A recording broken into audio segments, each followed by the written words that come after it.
अभी आधिकारिक तौर पर साफ हो गया है कि अडानी एलआईसी को ले डूबे।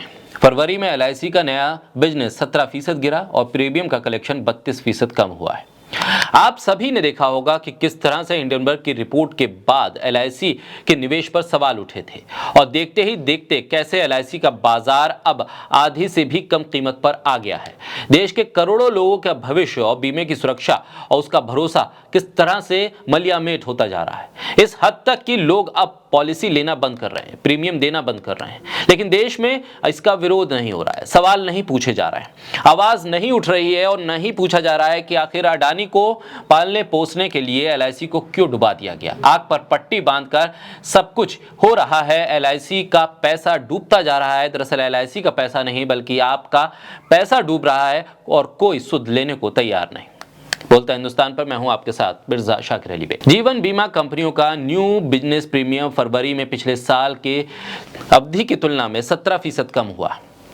इस दौरान सरकारी कंपनी भारतीय जीवन बीमा का प्रीमियम 32% घटा है क्योंकि इसके ग्रुप सिंगल प्रीमियम सेगमेंट में गिरावट आई है। लाइफ इंश्योरेंस काउंसिल की ओर से ये आंकड़े सामने आए हैं और ये आंकड़े बताते हैं कि किस तरह से एलआईसी को नुकसान हो रहा है। बता रहे हैं कि फरवरी में इस पूरे बीमा सेक्टर का एनबीपी 22,847 करोड़ रुपए रहा, जिसमें पिछले साल की इसी ड्यूरेशन में 17% की गिरावट आई है। आमतौर पर फाइनेंशियल ईयर के आखिरी तिमाही में जीवन बीमा जो कंपनियां हैं उनके लिए सबसे व्यस्तम सेक्टर होता है, सबसे व्यस्तम माहौल होता है, क्योंकि ग्राहक अपनी देनदारी घटाने के लिए, बचत करने के लिए अलग अलग पॉलिसी लेते हैं और वो इस तरह की बीमा पॉलिसी में इन्वेस्ट करते हैं। जनवरी में बीमे की प्रीमियम में 30% की बढ़ोतरी हुई थी, लेकिन उसके बाद जिस तरह से हिंडनबर्ग की रिपोर्ट आई और उस रिपोर्ट का असर जब बाजार पे पड़ा तो उसका सीधा सीधा असर एलआईसी पर भी पड़ा है, इस तरह की बीमा कंपनियों पर भी पड़ा है। एलआईसी के प्रीमियम में पिछले साल की मुकाबले 18% की बढ़ोतरी हुई थी जनवरी में, लेकिन फरवरी में जहां जो प्राइवेट सेक्टर की बीमा कंपनियां हैं उनकी 10% की बढ़ोतरी हुई प्रीमियम में और उनका प्रीमियम 10,968 करोड़ रुपए पहुंच गया। वहीं बीमा सेक्टर की सबसे बड़ी कंपनी एलआईसी का प्रीमियम 32% घटा और ये 11,879 करोड़ रुपए पर आ गया। पिछले साल फरवरी में एलआईसी के प्रीमियम 17,489 करोड़ था, जो घट गया है। एनबीपी वो प्रीमियम होता है जो एक साल के दौरान नई पॉलिसी में आता है। पहले साल के प्रीमियम और सिंगल प्रीमियम का टोटल न्यू बिजनेस प्रीमियम होता है, जिसमें गिरावट देखने को मिल रही है। एलआईसी का ग्रुप सिंगल प्रीमियम पहले ही मात खा रहा है। फरवरी में इसमें 40% की कमी आई, जिसकी वजह से उसका एनबीपी भी नीचे चला गया। आंकड़े साफ तौर पे बता रहे हैं कि एलआईसी ने ग्रुप सिंगल प्रीमियम में फरवरी 2023 में 7,000 करोड़ रुपए जुटाए थे, जबकि एक साल पहले इसी ड्यूरेशन में 12,000 करोड़ रुपए से ज्यादा उसने जुटाए थे, यानी इसमें भी गिरावट देखने को मिल रही है।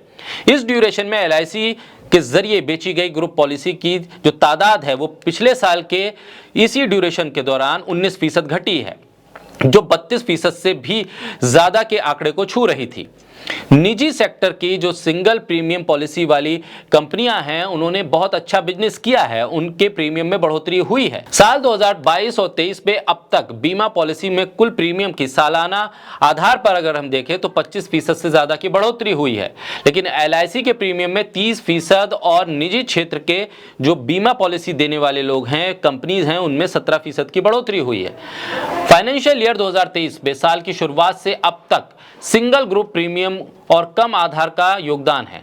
निजी बीमा कंपनियां और single non single premium segment में कारोबार बढ़ा है, लेकिन कुल मिलाकर प्राइवेट सेक्टर की बीमा कंपनियों को इसका फायदा हो रहा है, लेकिन इसी ड्यूरेशन में एलआईसी को जबरदस्त नुकसान भी देखने को मिल रहा है। एलआईसी का घटता कारोबार ये बताने के लिए काफी है कि किस तरह से हिंडनबर्ग की रिपोर्ट के बाद अडानी पर जो सवाल खड़े हुए उसका जवाब सीधे तौर पर सरकार के जरिए नहीं आया और असर एलआईसी पर पड़ा है। ऐसे में एलआईसी अब और कितना नुकसान झेलेगी या फिर इस पूरे मामले में एलआईसी अपने आप को अडानी से दूर करेगी, ये एक बड़ा सवाल है। लेकिन एलआईसी की तरफ से इस पूरे मामले पर कोई आधिकारिक टिप्पणी या बयान नहीं आना एक चिंता का विषय जरूर है।